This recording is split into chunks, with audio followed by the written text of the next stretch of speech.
Okay तो friends, ये हमारा वेब डेवलपमेंट के रिलेटेड 15 ट्यूटोरियल है और आज हम इसमें HTML की क्लासेस और आईडीज़ को देखेंगे। देखिए, जो HTML की क्लासेस और आईडीज़ होती हैं ये बिल्कुल इसी तरह वर्क करते हैं कि जैसे कि एक स्कूल है और स्कूल में एक क्लास है, क्लास में कुछ स्टूडेंट्स बैठे हैं। मिसाल के तौर पर आप एक टीचर हैं और आप बच्चों को पढ़ा रहे हैं, तो आप एकदम तमाम बच्चों को कहते हैं कि स्टैंड अप, तमाम बच्चे खड़े हो जाएंगे। लेकिन अगर आप किसी एक बच्चे को टारगेट करते हैं और आप इसे पॉइंट आउट करके कहते हैं स्टैंड अप, तो सिर्फ वही बच्चा खड़ा होगा, तमाम बच्चे बाकी जो हैं वो बैठे रहेंगे। बिल्कुल इसी तरह हमारे पास HTML है, इसमें हमारे पास क्लासेस और आईडीज़ आ जाती हैं और हमारे पास जो HTML के एलिमेंट्स होते हैं हम उनकी जो प्रॉपर्टीज़ है उन्हें एक साथ भी एडिट कर सकते हैं और हम किसी एक एलिमेंट को टारगेट करके हम उसकी जो प्रॉपर्टी है उसे अलहदा में भी एडिट कर सकते हैं। तो इसके लिए हमारे पास क्या होता है, हमें हर एलिमेंट को एक क्लास देनी पड़ती है और एक आईडी देनी पड़ती है। अगर हम तमाम एलिमेंट्स को टारगेट करते हैं तो हमारे पास क्लासेस आ जाती हैं, लेकिन अगर हम किसी एक एलिमेंट को टारगेट करके उसकी सिर्फ उसी प्रॉपर्टी को एडिट करना चाहते हैं तो हमारे पास आईडीज़ आ जाती हैं। तो यहाँ पर हम अपने फोल्डर में आते हैं और यहाँ पर हम एक नया फोल्डर बना लेते हैं ट्यूट 8 के नाम से, क्योंकि हमारा जो HTML है इसका 8th ट्यूटोरियल है और पूरी वेब डेवलपमेंट का 15 ट्यूटोरियल है। तो हम यहाँ पर आते हैं और यहाँ पर राइट क्लिक करते हैं, ओपन विद कोड करते हैं, तो हमारा ये वाला जो फोल्डर है ट्यूट 8 के नाम से ये हमारा विजुअल स्टूडियो कोड में ओपन हो जाएगा। तो यहाँ पर हम अपने विजुअल स्टूडियो कोड में आते हैं और यहाँ पर गेट स्टार्टेड को क्लोज करते हैं और यहाँ पर राइट क्लिक करने के बाद यहाँ पर एक पॉपअप आपके सामने आएगा, न्यू फाइल। आप यहाँ पर एक न्यू फाइल बना लेनी है। तो फाइल बनाने के बाद कुछ इस तरह का इंटरफेस आपके सामने आ जाएगा। तो हम यहाँ पर जल्दी से एक बॉयलर प्लेट लगा लेते हैं और उसके बाद हम यहाँ पर जो टाइटल है हम यहाँ पर कुछ भी ले सकते हैं। मिसाल के तौर पर मैं यहाँ पर लिख देता हूँ classes and IDs in HTML। उसके बाद हम यहाँ पर जल्दी से एक डिव बना लेते हैं। डिव क्या चीज़ है मैंने आपको ऑलरेडी बताया पिछली वीडियोस में, तो मेरा ख्याल है कि आप अभी तक ये समझ चुके होंगे। तो यहाँ पर हम क्या करते हैं कि यहाँ पर हम एक टेक्स्ट लिखते हैं, दिस इज़ अ डिव। अभी हम इसे सेव करते हैं और हम यहाँ से राइट क्लिक करने के बाद ओपन विद लाइव सर्वर पर क्लिक करते हैं तो हमारी ये जो फाइल है index.html के नाम से ये हमारी ब्राउज़र में ओपन हो जाएगी। देखिए, दिस इज़ अ डिव के नाम से शो हो रहा है।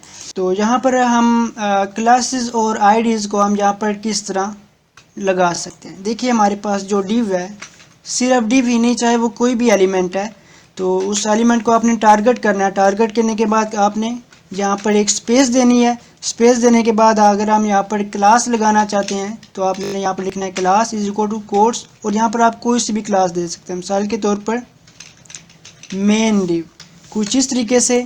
और अभी हम यहाँ पर ब्राउज़र में जाते हैं तो देखिए ये तो वैसे का वैसे ही है, दिस इज़ अ डिव। हमारे पास यहाँ पर जो आउटपुट है इसमें कोई चेंजिंग नहीं आई, क्योंकि हमने सिर्फ इसकी जो क्लास है वो ऐड किया, हम इसमें और कोई चेंजिंग नहीं की, क्लास ऐड किया। मैं यहाँ पर स्टाइल बनाता हूँ कुछ इस तरीके से। देखिए, स्टाइल का जो लफ्ज़ है ये आपके लिए अभी नया होगा, हम इसे आगे देखेंगे जब हम CSS को जो रेगुलर क्लासेस है वो शुरू करेंगे। अभी के लिए जिस तरह मैं करता जो आपने वैसे करना है। स्टाइल बनाना है, स्टाइल का टैग ऐड करना है और जहाँ पर आपने क्या करना है, डॉट लगाना है। डॉट के बाद आपने मेन डिव कुछ इस तरीके से लगाना है और उसके बाद आपने ये वाली जो ब्रैकेट्स हैं वो ओपन कर लेंगे। और उसके बाद अगर मैं यहाँ से कुछ इस तरीके से करूँ, कलर रेड, अगर मैं अभी इसे सेव करता हूँ तो देखिएगा हमारे पास जो उसका कलर है वो रेड हो गया। देखिए, यहाँ पर मैं एक और डिव बना लेता हूँ, डिव, और इसकी जो क्लास है उसे भी मैं मेन डिव के नाम से लिखता हूँ और यहाँ पर जो उसका टेक्स्ट है मैं लिखता हूँ दिस इज़ सेकंड डिव, कुछ इस तरीके से। अभी मैं इसे सेव करता हूँ तो देखिएगा हमारे पास जो आउटपुट है वो कुछ इस तरीके से आएगा, this is the second div. तो क्या बात है कि जो हमने दूसरी डिव बनाई उसका भी कलर रेड है और जो पहले वाली डिव है उसका कलर भी रेड है, क्योंकि हमने जो क्लास है उनमें कॉमन क्लास यूज़ की है। देखिए, दोनों की क्लास मेन डिव है, मेन डिव मेन डिव। अगर मैं यहाँ से मेन डिव जो दूसरी आईडी है, अगर मैं इसकी क्लास को मेन डिव 2 कर देता हूँ कुछ इस तरीके से और अभी मैं इसे सेव करता हूँ तो देखिएगा इसका जो कलर है वो ब्लैक हो गया, क्योंकि हमने इसकी जो क्लास है उससे हमने यहाँ पर स्टाइल में डिफाइन नहीं किया, क्योंकि ये दो डिफरेंट क्लासेस है, मेन डिव और मेन डिव 2। अगर मैं कुछ इस तरीके से करूँ, div id is equal to main div, तो अभी हम इसे आउटपुट में देखते हैं तो ये फिर भी ब्लैक है। क्या वजह? क्योंकि मैं आपको बताता हूँ, देखिएगा ये क्लास है मेन डिव, जबकि ये वाली जो मेन डिव है ये आईडी है। अभी देखिए यहाँ पर जो क्लास है इसका मतलब है कि हम तमाम एलिमेंट्स को टारगेट कर रहे हैं, जिसके साथ ये वाली जो क्लास है मेन डिव। मैं यहाँ पर एक और डिव बना लेता हूँ कुछ इस तरीके से, और इसके जो क्लास है वो भी मैं कर देता हूँ मेन डिव कुछ इस तरीके से। अभी देखिए यहाँ पर दो क्लासेस हो गई हैं, वैसे क्लास तो एक ही है, लेकिन यहाँ पर हमारे पास एलिमेंट्स दो हो चुके हैं। सेकंड डिव और उसके बाद ये वाली जो डिव है इसमें कर देता हूँ this is a third div. तो अभी मैं इसे सेव करता हूँ तो देखिए यहाँ पर हमारे पास जो आउटपुट है, देखिए this is a div, this is a second div, this is a third div. तो हमारे पास जो पहली वाली दो डिव्स हैं, क्योंकि हमने उनकी क्लास एक रखी है, जिस तरह मैंने आपको बताया कि अगर आप तमाम एलिमेंट्स को कोई प्रॉपर्टी देना चाहते हैं तो हम उसके लिए क्लास इस्तेमाल करते हैं। तो हमने जो पहले वाली जो दो डिव हैं हमने उनका जो कलर है वो रेड कर दिया, क्योंकि हमने उनके साथ एक क्लास ऐड की है। लेकिन जो तीसरी डिव है हमने सिर्फ उसके साथ एक आईडी ऐड की है। आईडी को एडिट करने के लिए आपने क्या करना है, स्टाइल में आना है और आपने यहाँ पर लिखना है हैश। ये आपने ध्यान रखना है कि जब आप क्लास को टारगेट कर रहे हो तो आपने डॉट लिखना है, लेकिन जब आप किसी आईडी को टारगेट कर रहे हो तो आपने हैश लिखना है। आपने यहाँ पर लिखना है हैश मेन डिव। उसके बाद आप यहाँ पर इसका जो कलर है, अगर मैं इसे ग्रीन करता हूँ तो देखिएगा, अभी मैं इसे सेव करता हूँ तो देखिएगा जो तीसरी डिव है उसका जो कलर है वो ग्रीन हो चुका है। अभी मैं यहाँ पर आपको दोबारा बता देता हूँ कि यहाँ पर जो पहले वाली दो डिव्स हैं, फर्स्ट और सेकंड डिव, ये वाली और ये वाली, इसमें हमने एक क्लास लगाई है, और जो तीसरी डिव है हमारे पास उसमें हमने एक आईडी लगाई है। ये आपने याद रखना है कि जो क्लास होती है इसे हम डिफरेंट एलिमेंट्स को भी दे सकते हैं, लेकिन जो आईडी होती है ये as a roll number work करती है।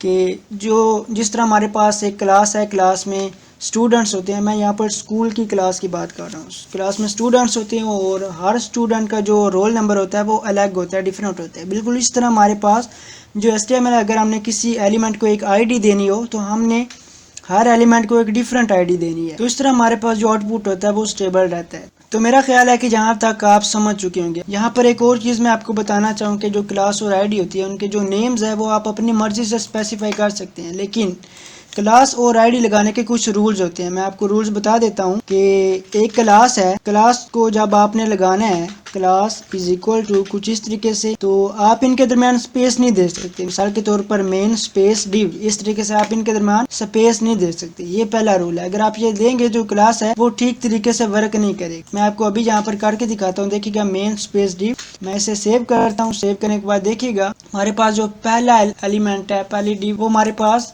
डिफॉल्ट में आ गया है, दिस इज आर डी। अगर मैं यहाँ पर इसका जो कलर है इस तरीके से भी कर दूं, देखिएगा मेन स्पेस डी, तो ये बिल्कुल वैसे का वैसे है। तमाम जो चीज़ें हैं वो ख़राब हो जाती हैं। तो ये आपने ध्यान रखना है कि आपने इनके दरमियान स्पेस नहीं देनी। तो यहाँ पर जो दूसरा रूल है हमारे पास, मैं आपको बता देता हूँ, क्लास इज इक्वल टू कुछ इस तरीके से। तो जहाँ पर आपने यूं तो कर लेना है मेन डिव, जो पहला अल्फ़ाबेट है वो आपने छोटा कर लेना है और उसके बाद जो दूसरा अल्फ़ाबेट है वो आपने बड़ा कर लेना है। कुछ इस तरीके से भी आप लिख सकते हैं। तीसरा रूल ये है कि आप यहाँ पर कुछ इस तरीके से भी लिख सकते हैं, मेन अंडरस्कोर डिव। ये आपने ध्यान रखना है, इनके दरमियान अंडरस्कोर आनी चाहिए। अगर आप स्पेस की देना चाहते हैं, इन्हें अलग-अलग करने चाहते हैं, तो आपने स्पेस नहीं लगानी, यहाँ पर आपने अंडरस्कोर लगाना है। यहाँ पर अंडरस्कोर लगानी, डैश नहीं लगानी, अंडरस्कोर लगाना है। तो ये चीज़ आ जाती है हमारे पास। अभी जो चौथी चीज़ है वो हमारे पास वो ये है कि आपने यहाँ पर कुछ इस तरीके से लिखना है, क्लास इज इक्वल टू, इन्हें आप नंबर्स की शक्ल में नहीं लिख सकते। इस तरीके से नंबर्स की शक्ल में तो आपने हरगज़ नहीं लिखना। अगर आप लिखेंगे तो जो आपकी क्लास जो आईडी है वो वर्क नहीं करती। ये सिर्फ क्लास के लिए नहीं है, ये जो चारों रूल्स मैंने आपको बताए हैं ये सिर्फ क्लास के लिए नहीं है, ये आईडी के लिए भी वर्क करती हैं। ये आईडी के लिए भी बिल्कुल वैसे के वैसे हैं जिस तरह हमारे पास ये क्लास है। ये आपने याद रखना है कि आपने ये इंटीजर में नहीं लिखना, आपने ये अल्फ़ाबेट्स की शक्ल में लिखना। तो ये कुछ चीज़ें थी। उम्मीद करता हूँ कि आपको अभी तक समझ आ चुकी होगी, और अगर आपको फिर भी किसी चीज़ की समझना है तो आप वीडियो के नीचे कमेंट कर सकते हैं। पहले वाली वीडियोज़ हैं जो मैंने प्ले लिस्ट में ऐड कर रखी हैं, ये आप देखिए और उसके बाद आपको बाद वाली वीडियो समझ आएंगी। ओके तो फ्रेंड्स, मिलते हैं नेक्स्ट वीडियो में। अभी के लिए इतना ही, गुड लक।